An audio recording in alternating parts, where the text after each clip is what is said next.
और आज सबसे पहले बात रामलला की नगरी अयोध्या के बारे में, जहां दीपोत्सव का नया रिकॉर्ड बना है। आज सरयू घाट लाखों दियों से रोशन हुआ है।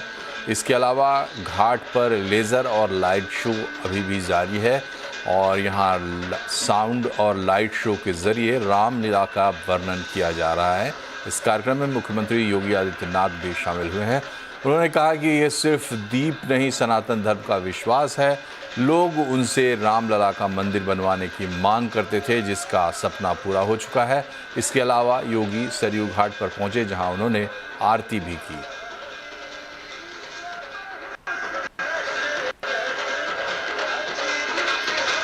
आप देख रहे हैं इस वक्त अपनी स्क्रीन पर अयोध्या की लाइव तस्वीरें।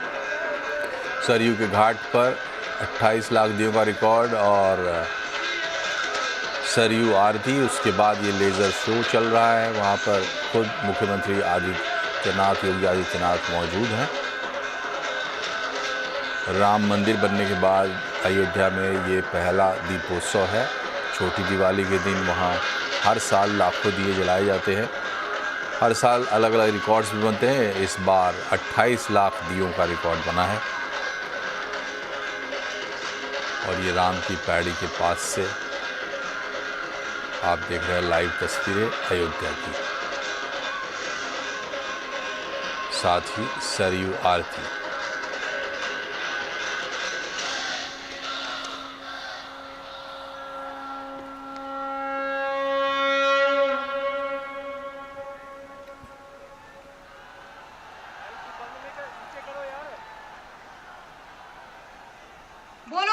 करिए आज से 8 वर्ष पूर्व ये 8वां संस्करण है दीपोत्सव का। और प्रथम संस्करण में जब हम लोग आए थे, राम कथा मंडप भी छोटा था, भीड़ में उत्साह था, लेकिन एक ही स्वर गूंजता था और वह स्वर एक ही गूंज रहा था, एक ही नारा लग रहा था। वह नारा था, चाहे वह संतों की ओर से, चाहे वह भक्तों की ओर से, एक ही नारा था कि योगी जी एक काम करो, मंदिर का निर्माण करो। एक ही स्वर गूंज रहा था और मैंने उनको उस समय कहा था, विश्वास करिए, विश्वास करिए, ये जो दीप आपके द्वारा जलाए जाएंगे केवल दीप नहीं है, ये सनातन धर्म का विश्वास है। प्रभु राम की कृपा अवश्य बरसेगी। 500 वर्षों के बाद वे अपने धराधाम पर अपने काज को प्रारंभ करने के लिए अवश्य कृपा बरसाएंगे। आप कार्य करिए, कृपा भगवान की अपने आप बरसने वाली है।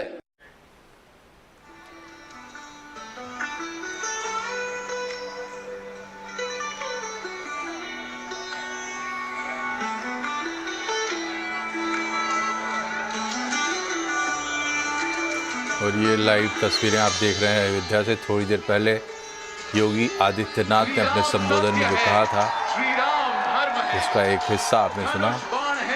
और ये अयोध्या के आसमान पर योद्धा राम की छवि। और सत्य की हानि होगी, प्रभु आएंगे, धनुष बाण उठाएंगे धर्म की रक्षा के लिए। भक्तों की भक्ति से जगमगाता हर एक धड़कन में बसा है एक ही नाम, जय श्री राम।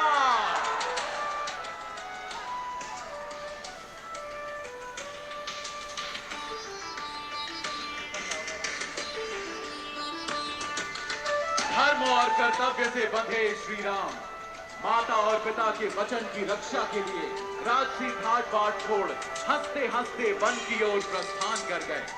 पत्नी धर्म से बंधी जनक नंदिनी सीता चल पड़ी श्री राम के संग। भाई के धर्म से बंधे लक्ष्मण उन दोनों के पीछे। प्रभु श्री राम ने बहुत समझाया मनाया, न मानी सीता ना ही लक्ष्मण माने। विलक्षण है ये प्रेम, भक्ति का अपने। अयोध्या की सीधी तस्वीरें और लेज़र शो, रोशनी के जरिए रामायण के विभिन्न दृश्य वहाँ पर उकेरे जा रहे हैं और ये रावण की छवि। रावण का होता है दहन आकाश में। प्रभु ने धर्म रूपी बाण से किया है अधर्म का नाश। अन्याय की हुई है समाप्ति और न्याय की ज्वाला से चमक उठा है सारा आकाश।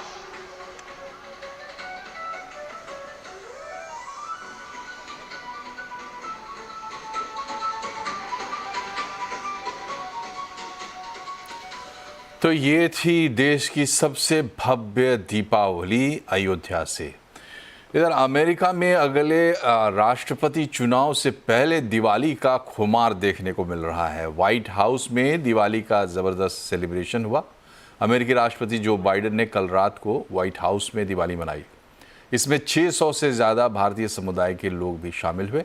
बाइडेन ने भारतीय अमेरिकी सांसदों, अधिकारियों और बिजनेस जगत से जुड़ी हस्तियों को संबोधित करते हुए कहा कि व्हाइट हाउस में अब तक के सबसे बड़े दिवाली कार्यक्रम की मेज़बानी करना उनके लिए सम्मान की बात है। सुनीता विलियम्स ने अंतरिक्ष में अंतर्राष्ट्रीय स्पेस स्टेशन से वीडियो संदेश के जरिए दिवाली की शुभकामनाएं दी। इधर दिल्ली में अमेरिकी दूतावास में भी दिवाली का जश्न मनाया गया। दिवाली के मौके पर भारत में अमेरिका के राजदूत एरिक गारसेटी ने तौबा तौबा गाने पर जमकर डांस किया।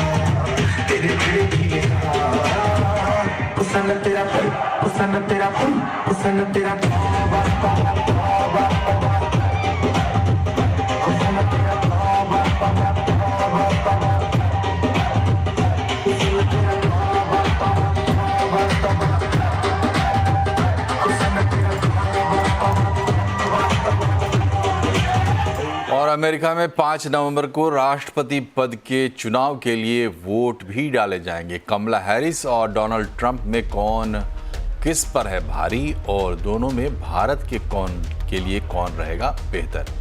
आज आवाज अड्डा में इसी पर होगी बड़ी चर्चा शाम 7:57 पर।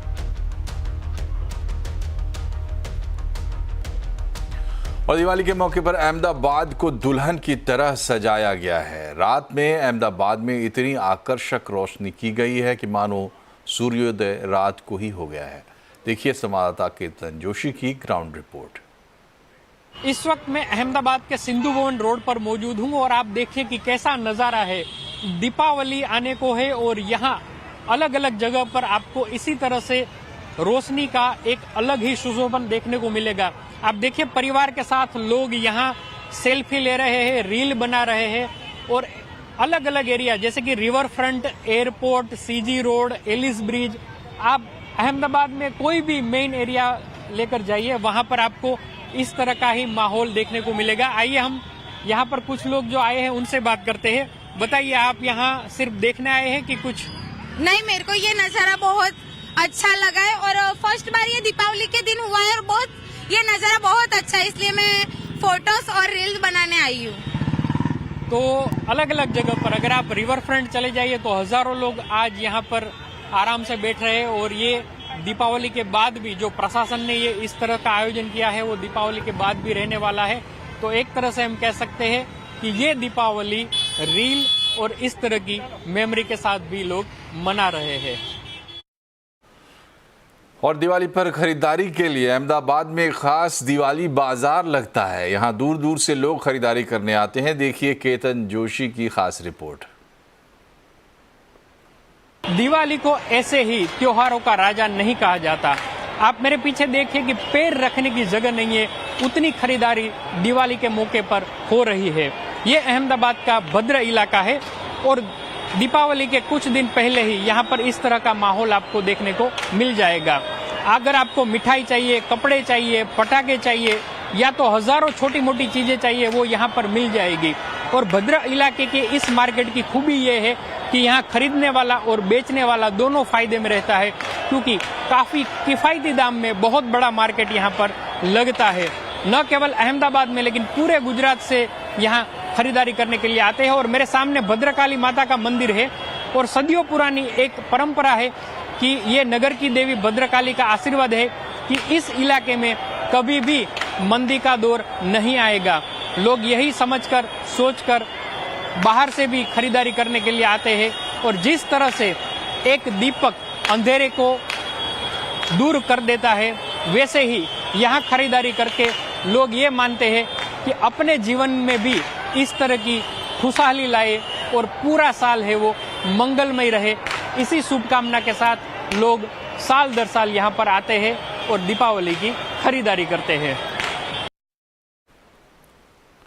और दिवाली पर बाजारों में रौनक तो है ही। मिट्टी के दिए, घर की सजावट के सामान, पूजा में इस्तेमाल होने वाली चीजें, इनकी जमकर शॉपिंग हो रही है। दिल्ली के करोल बाग मार्केट में दिवाली खरीदारी का जोश देखिए। तो दिवाली के मौके पर बाजारों में रौनक है और इस वक्त मैं मौजूद हूँ करोल बाग में, और जहाँ पर आप देखेंगे कि जो एंड टाइम की शॉपिंग हो रही है दिवाली से ठीक एक दिन पहले, वो खास तौर पर जो घर के सजावट का सामान है, पूजा का सामान है, उससे जुड़े हुए सामान की बिक्री यहाँ पर बाजारों में की जा रही है।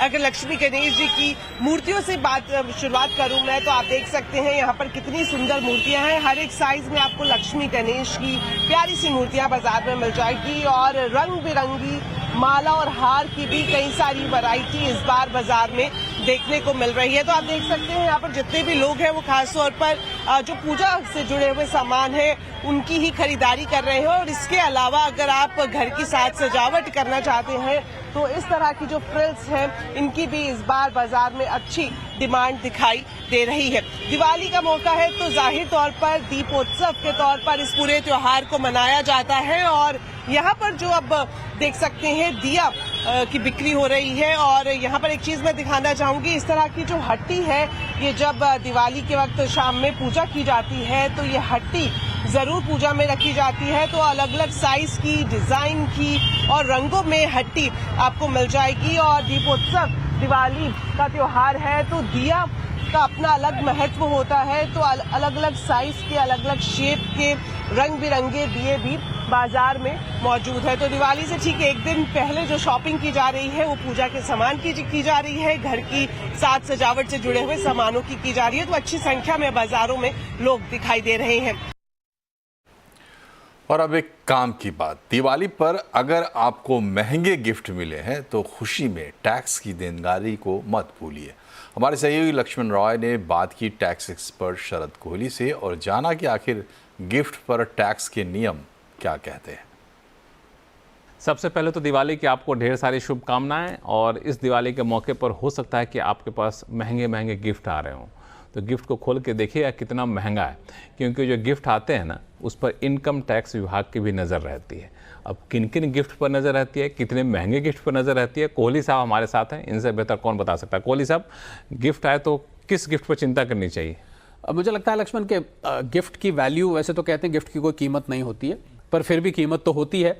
तो 50,000 रुपए तक का अगर आपके पास गिफ्ट आ रहा है और देने वाला आपका रिश्तेदार नहीं है तो फिर आपको तब तो चिंता की बात नहीं है। अगर ये गिफ्ट 50,000 से ज़्यादा का, अब सवाल ये उठता है कि गिफ्ट तो गिफ्ट है, उस पर कीमत तो लिखी नहीं होती है, तो उन गिफ्ट पे खासकर नज़र रखें जो कि महंगे हैं।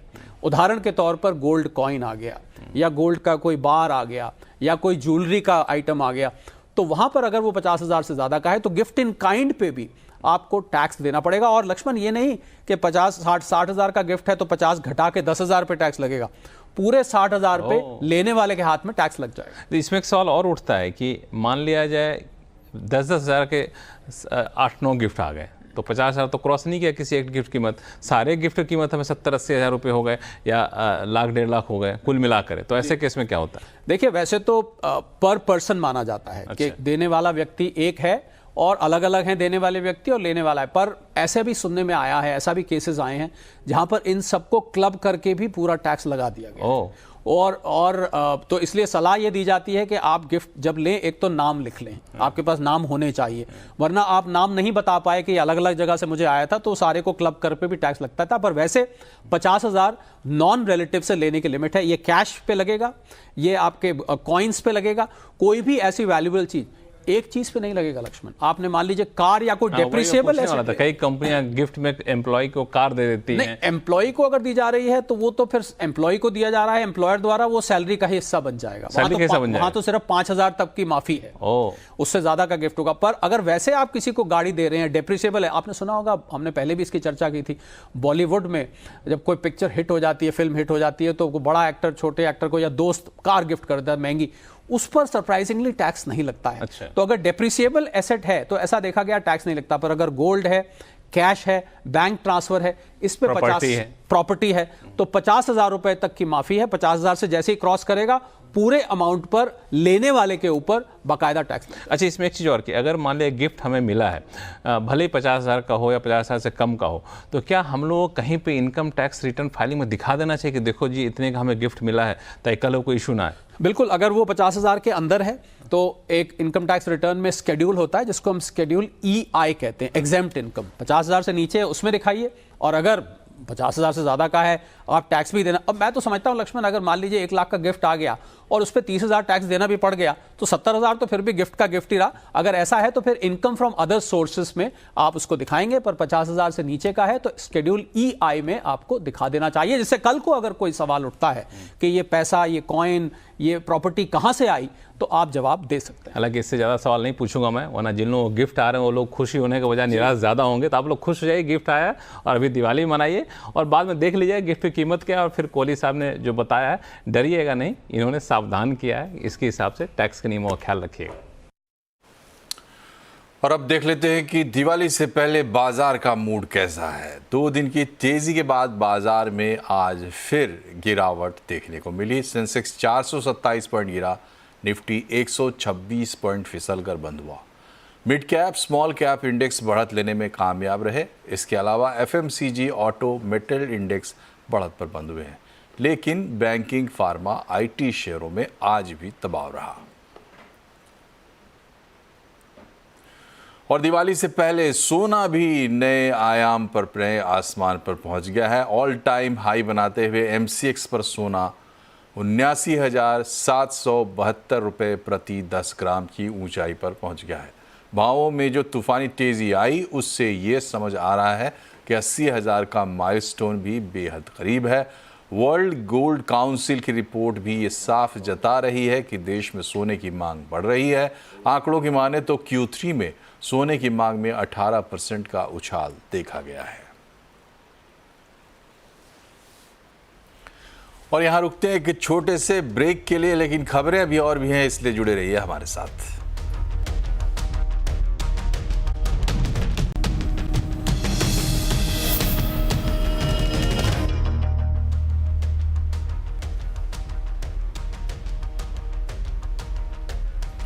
ब्रेक के बाद एक बार फिर से आपका स्वागत है। डिफेंस सेक्टर को लेकर प्रधानमंत्री नरेंद्र मोदी ने लिंक्डइन पर एक पोस्ट लिखा है। PM मोदी ने लिखा है कि डिफेंस सेक्टर में युवा, स्टार्टअप, मैन्युफैक्चरर्स और इनोवेटर्स के लिए अपार संभावनाएं हैं।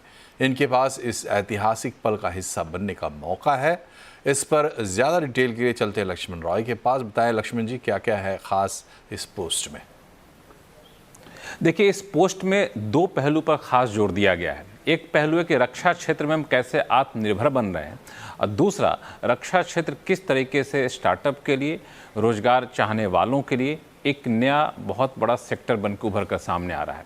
इस पूरे लिंक्डइन पोस्ट का जो उन्होंने शीर्षक लिखा है उसको हिंदी में पढ़ूं तो हिंदी में कहा जा सकता है कि भारत के रक्षा में एक नई क्रांति हो रही है। वो क्रांति एक नई ऊंचाई की तरफ बढ़ रही है। और उसके लिए मिसाल के तौर पर उन्होंने दिया है C295 एयरक्राफ्ट मैन्युफैक्चरिंग कॉम्प्लेक्स का जो उद्घाटन किया गया वडोदरा में, उसका वडोदरा में इस कॉम्प्लेक्स के उद्घाटन को ऐतिहासिक पल का नाम दिया प्रधानमंत्री मोदी ने और कहा कि महज 2 साल में नींव डालने से लेकर कॉम्प्लेक्स तैयार होने में सिर्फ 2 साल का वक्त लगा, जो इस बात को दर्शाता है कि हम किस स्पीड से भारत काम कर रहा है। और इस बहाने उन्होंने पूरे डिफेंस सेक्टर में भारत की उपलब्धियों को बताया है और कहा कि 2023-24 में 1.27 लाख करोड़ रुपए का डिफेंस प्रोडक्शन हो चुका है। डिफेंस एक्सपोर्ट जहां 2014 में 1000 करोड़ रुपए का होता था, वो बढ़ करके आज 21,000 करोड़ रुपए पहुंच चुका है। 12,300 से ज़्यादा डिफेंस इक्विपमेंट का प्रोडक्शन भारत कर रहा है। और इतना ही नहीं, इन सब के साथ उन्होंने कहा है कि जो युवा हैं, जो स्टार्टअप हैं, जो मैन्युफैक्चरर हैं, जो इनोवेटर्स हैं, उनके लिए डिफेंस सेक्टर उनको एक तरीके से बुला रहा है। उनके लिए अपार संभावना है, वो इस ऐतिहासिक पल का हिस्सा बने और डिफेंस सेक्टर को आत्मनिर्भर सेक्टर में तब्दील करें और सिर्फ ना आत्मनिर्भर बने बल्कि वर्ल्ड के डिफेंस मैन्युफैक्चरिंग में भारत एक लीडर के तौर पर उभर कर आए। इसकी अपील प्रधानमंत्री ने अपने पोस्ट में की है। बहुत बहुत शुक्रिया आपका लक्ष्मण जी। बढ़ते आगे, मुंबई में प्रॉपर्टी बाजार की दिवाली मन गई है। पिछले साल की दिवाली के मुकाबले इस साल मुंबई में प्रॉपर्टी रजिस्ट्रेशन से होने वाली आय में 50% से ज़्यादा की बढ़ोतरी हुई है। पिछले साल दिवाली मंथ रजिस्ट्रेशन से सरकार को 712 करोड़ रुपए की कमाई हुई थी, जबकि इस साल 1081 करोड़ को पार कर गई है। इस साल अक्टूबर में मुंबई में रिकॉर्ड 11,861 प्रॉपर्टी रजिस्ट्रेशन हुए, जबकि पिछले साल दिवाली के महीने नवंबर में 9,736 प्रॉपर्टी रजिस्टर हुई थी। ये आंकड़े 29 अक्टूबर तक के हैं, यानी इसमें अभी और बढ़ोतरी दिख सकती है। पिछले 6 सालों में ये साल प्रॉपर्टी के लिहाज से सबसे अच्छी दिवाली रही है। इस बार लग्जरी प्रॉपर्टी की बिक्री ज़्यादा हुई है और औसत टिकट साइज 1.5 करोड़ से ऊपर का रहा है। और इसी के साथ बुलेटिन में फिलहाल इतना ही। खबरों पर अपडेट के लिए जुड़े रहिए CNBC आवाज़ के सोशल मीडिया हैंडल्स से और मनाइए जम के दिवाली। हैप्पी दिवाली। नमस्कार।